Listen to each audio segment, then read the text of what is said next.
नमस्कार प्रभाती किचन रे आपण समस्त को मो तरफ अनेक अनेक स्वागत।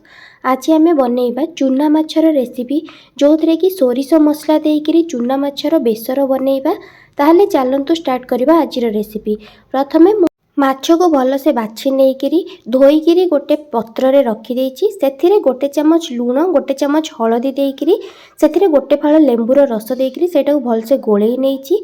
तापर गोटे कड़े गरम करिछि सेथिरे सोरिष तेल किछि देइकिरी तेलटा गरम हो सारिबा परे कड़े रे मु चूना माछ देइछि भाजिबा पई। एठी मु प्रथम सब जाक माछ देइनी मु 300 ग्राम रो माछ एठी नेइछि अधा माछ एठी देइछि। सबुतक माछ मु एथिपई देइनी जदि मु सबुतक माछ गोटे थर रे भाजिबी ताहले भल से भाजी होबनी माछ सब भांगी जिबार संभावना थाए। सेथिपई मु एठी अधा माछ देइछि अधा माछ तक भाजी हे जिबा परे आउ जेतिकी माछ अछि ताको आमे भाजिबा। एठी मु अधा माछ जो देइथिली कड़े रे गोटे साइड माछ तार हे जिबा परे मु तार आरो साइडटा उल्टै दोछि भाजी होबा पई। एठी देखंतु सबुतक माछ को मु एठी उल्टै देइछि तार आरो साइडटा हे जिबा पई। आपण माने वीडियोटी आरंभ रो शेष पर्यंत देखंतु। जदि वीडियोटी आपनको भल लागिबो ताले लाइक सहित शेयर करिवे आ जदि मो चैनल रे नुआ थिबे ताले सब्सक्राइब मध्ये करदेबे। सब्सक्राइब करबा सहित पाखरे थिबा छोटो बेल आइकन को मध्ये क्लिक करदेबे जहा द्वारा मु जहा भी वीडियो अपलोड करबी ताहार नोटिफिकेशन आपण पाखरे पहुंची परिबो। एठी देखंतु एई माछ तक सब भल से हेई गलानी भाजी हेई गलानी। एबे एई माछ सब को मु काढी किरी गोटे जगह को रखी देबी। एठी मु सब जाक माछ को गोटे प्लेट को एठी काढी के रखी दउची। एबे सब जाक माछ काढी दबा परे सेई कड़े रे मु आउ किछि सोरिष तेल देइची। ता परे आउ बाकी थिबा बळका माछ एबे मु कड़े रे देइची भाजीबा पई।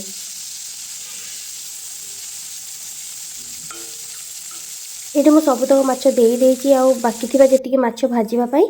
एबे मसला मु तयारी करबी तरकारी बनैबा पई। प्रथमे मु एठी सोरिष को नेइची सोरिष मु 3 चम्मच नेइची 3 चम्मच सोरिष को नेकरी भल से मु एठी बाटी नेइची। ता परे मु एठी आउ गोटे मिक्सर रे लंका कंचा लंका मु एठी 4-5टी नेइची गोटे मीडियम साइज रो पियाज ता साकुरे रसुण 10-12टी गोटे खंड अदा नेकरी सेटा को मध्य मु एठी भल से बाटी नेइची। एठी देखंतु मु एटा को भल से बाटी नेइची। माछ भाजीबा पई भी जो देइथिली गोटे साइड रो माछ हेई जाईची तार एबे मु आरो साइडटा उल्टै देइची भाजी हबा पई। एठी देखंतु सब तार गोटे साइड भल से हेई जाईची मु एबे तार आरो साइडटा उल्टै दोची माछटा एटा भी भल से भाजी हेई जिबा पई। आपण माने वीडियोटी आरंभ रो शेष पर्यंत देखंतु। मु एठी चूना माछर जुकुजुकी जोटा बनौची सेटा बहुत कम मसला रे एठी बनौची एठी बहुत कम तेल मसला एठी ऐड करिची। आपण एटा पखाला हो गरम हो कोथरे भी खाई परिबे एही परि भाबरे आपण भी घरे बनांतु। एठी देखंतु सबुतक माछ भजा हेई जिबा परे मु सब माछ को काढी नेइची। एबे सेही कड़ेई रे आउ किछि सोरिष तेल देई सारिबा परे बाटी की रखिथिबा मसला जोटा कि मु अदा रसुण पियाज एवं लंका जोटा कि मु बाटी की रखिथिली एबे सेही मसला को मु एबे कड़ेई रे देइची। कड़ेई रे देइकिरी किछि टाइम पर्यंत गोळेइबी किछि टाइम टिके गोळेई हे सारिबा परे एथिरे मु आउ टिके पानी देइची। पानी नै देइकिरी सेटा को आउ टिके पर्यंत गोळेइची जेहेतु तरकारी रो मसलाटा जेते बेले भल से कसी हुए भल से तरकारी टेस्ट सेते भल आसी थाए सेते मु एठी आउ टिके पानी देइकिरी मसलाटा को भल से कसीबा पई एठी देबी। किछि टाइम मझिरे मझिरे मु गोळौची। एठी रे मु आउ किछि मसला ऐड करची जहा कि गोटे चम्मच हळदी गुंड गोटे चम्मच जीरा गुंड गोटे चम्मच गरम मसला आउ गोटे चम्मच धनिया गुंड मु एठी देइकिरी सेटा को आउ टिके गोळेई सारिबा परे बाटी की रखिथिबा गोटे टमाटो को एठी मु देइची देइकिरी सेटा को आउ किछि पर्यंत मु गोळेइची। एठी टिके मसलाटा भल से कसी हेई जिबा परे मु ता परे एठी पानी देइची। पानी एठी मु आधा ग्लास रो पानी देइची। पानी देई सारिकिरी टिके किछि समय पानीटा फुटी जिबा परे एबे मु बाटी की रखिथिबा सोरिष मसला जोटा बाटी की रखिथिली सेही सोरिष मसला को एठी मु देइची। एठी सोरिष मसला मु 2 चम्मच देइची 2 चम्मच देइकिरी किछि टाइम पर्यंत मु गोळेई किरी रखिदेबी जेमति कि सोरिष मसलाटा भल से सिझी जिवो।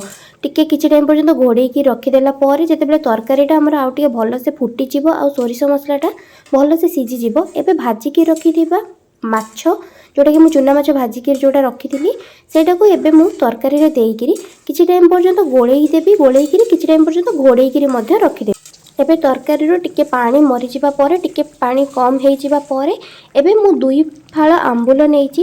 ଆମ୍ବୁଲକୁ ମୁଁ ଏବେ ତରକାରୀରେ ଦେଇକିରି କିଛି କାଟିକି ରଖିଥିବା ଧନିଆ ପତ୍ର ଦେଇକିରି ଭଲସେ ଗୋଳେଇକିରି କିଛି ଟାଇମ୍ ପର୍ଯ୍ୟନ୍ତ ଘୋଡ଼େଇକି ରଖିଦେବି। ଯେତେବେଳେ ତରକାରୀର ଆମର ପାଣିଟା ଟିକେ ଆଉ ଟିକେ କମିଯିବ, ଏଠି ଦେଖନ୍ତୁ ମୁଁ ଏଠି ଆମ୍ବୁଲ ଦେଇକିରି ଧନିଆ ପତ୍ର ଦେଇକିରି ଆଉ ଟିକେ ପର୍ଯ୍ୟନ୍ତ ଗୋଳେଇକିରି ମୁଁ ରଖିଦେଇଛି। ଏଠି ଆମର ପାଣି ଟିକେ କମିଯିବା ପରେ ଆପଣ ଦେଖନ୍ତୁ ଏଇଠି ମୋର ତରକାରୀ ହେଇଗଲାଣି। ଏହିପରି ଭାବରେ ଆପଣ ବି ବନାନ୍ତୁ ଆଉ କେମିତି ଲାଗୁଛି ମୋ ସହିତ କମେଣ୍ଟ ସେକ୍ସନରେ ସେୟାର କରିବେ। ଆଶା କରୁଛି କି ଭିଡ଼ିଓଟି ଆପଣଙ୍କୁ ଭଲ ଲାଗିଥିବ। ଧନ୍ୟବାଦ।